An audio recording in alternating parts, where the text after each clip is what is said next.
दरवेश दिल्ली का बहुत बड़ा आलिम, बहुत बड़ा हदीस का उस्ताद, तहरीक पाकिस्तान के जुर्म में उनकी जवान बेटी हिंदू उठा के ले गए। जवान बेटी हिंदू उठा के, इन जालिमों से पूछो, इन वडेरों से पूछो, तुम अपनी कुर्बानी तो बताओ। तुम्हारे वालिदैन तो बैठे हुए थे अंग्रेज के कदमों में, तुम तो जूते साफ करने वाली कौम हो या हुक्मरान बन गए। मौलाना अमीरुद्दीन की जवान बेटी ले गए। और हजरत के पास लोग आए, मुझे बताओ बेटियों की तकलीफ कितनी बड़ी होती है। सीना जख्मों से छलनी हो गया। और जब मौलाना नईमुद्दीन साहब ताज़ियत के लिए पहुंचे तो हजरत को सीने से लगा के कहने लगे, फिक्र ना कीजिएगा, कोई बात नहीं। मौलाना अमीरुद्दीन साहब कहने लगे, हुजूर बस पाकिस्तान बन जाए, मेरे रसूलुल्लाह के दीन का झंडा बुलंद हो जाए, एक बेटी क्या, मैं हजारों बेटियां कुर्बान करने को तैयार, मैं तैयार हूं देने के लिए औलादे। लोगों ने 10 लाख आदमी ने हिजरत की, 10 लाख 30,000 जाने एक एक दिन के अंदर कटी। लोगों के खूनों के ऊपर बना हुआ ये मुल्क, और इसके अंदर कभी कोई गद्दार आके बैठ जाता है, कभी कोई मक्कार आके बैठ जाता है, कभी कोई अय्याश आके बैठ जाता है, कभी बच्चे कत्ल होते हैं, कभी बच्चियों की इज्जतें लुटती हैं, कहीं 71 जनाजे इकट्ठे होते हैं। जालिमों को शर्म तक नहीं आती। हम किसी आइन को नहीं मानते, किसी कानून को नहीं मानते। हम मानते हैं उस पाकिस्तान को जिस पाकिस्तान में एक तरफ अल्लाह का कुरान हो और दूसरी जानब मोहम्मद मुस्तफा का फरमान हो। हमें किसी तीसरी चीज की जरूरत हो। अगर सेकुलर पाकिस्तान बनाना था तो इंडिया की गवर्नमेंट तो आज भी अच्छी है पाकिस्तान से, वहां तो जमहूरियत आज भी ज्यादा पनपती है। एक दफा भी कोई डिक्टेटर नहीं आया, तमाशा लगाया हुआ है, मैं ये कर दूंगा, मैं वो कर दूंगा। पागल कौन समझते हो हमें? बेवकूफों का मुल्क है जो तुम्हारे जी में आता कहते जाते हो, जो जिसके मन में आता है वो कहते जाते हो। सुनो इस्लाम किस तरह की खिलाफत चाहता है। अमीरुल मोमिनीन खलीफतुल मुस्लिमीन हजरत उमर फारूक। सुनो हुकूमत किसको कहते? हजरत उमर गुजर रहे, फजर की नमाज के बाद 2 गलियां रह गई हैं, आज पूरा नहीं हो सका आपका दौरा, जो रात को नकाब पहन के 2 गलियां रह गई तो नकाब ओढ़ के ही फजर के बाद निकल गए। एक छप्पर है छोटा सा, एक कुटिया है, झोंपड़ी, बूढ़ी अम्मा बैठी है।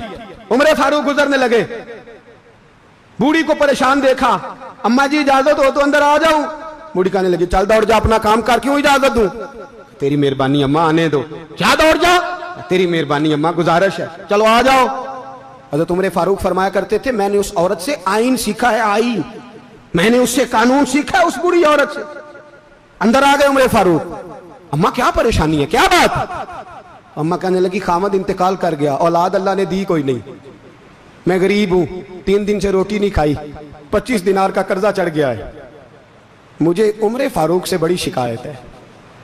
उसने मेरा हाल ही नहीं पूछा। हजरत उमर कहते थे, मुझे उसने दस्तूर और आइन सिखाया। कहने लगे शिकवा है, उमर आया ही नहीं। तो हजरत उमर कहने लगे, अम्मा उमर को क्या पता कि तू इस हाल में है। अम्मा दस्तूर बयान करती है, अम्मा जमहूरियत का ऐलान करती है, कहती है नहीं पता उमर को। तो उमर से कहो छोड़ दे हुकूमत, उसके हवाले करे जो खबर रख सकता है, ना इधर उधर की तू बात कर। ये बता के काफिला क्यों लुटा, मुझे रहजनों से गरज नहीं, तेरी रहबरी का सवाल है। उमर से कहो छोड़े हुकूमत, उसको दे जो पता रख सकता है। हजरत सैयदना नाफे फरमाते हैं, जिसके सामने किसरा और रूम के बादशाह कांपा करते थे, मैंने उस उमर को बूढ़ी अम्मा के सामने कांपते हुए देखा है। राशा तारी है उमर फारूक का। दौड़े गए, 25 दिनार लाए, राशन रख के लाए, रोटियां पकाई, बूढ़ी अम्मा को खिलाई। कहने लगे, अम्मा 25 दिनार ले ले और चल, गलती हो गई, उमर को माफ कर दे। अम्मा बोली, बोल के कहने लगी, मैं नहीं माफ करती, मैं तो पक्का फल लूं, बस गिरने वाली हूं, एक दफा कब्र में जा लेने दे, मेरे रसूल आएंगे तो मैं उमर की शिकायत करूं।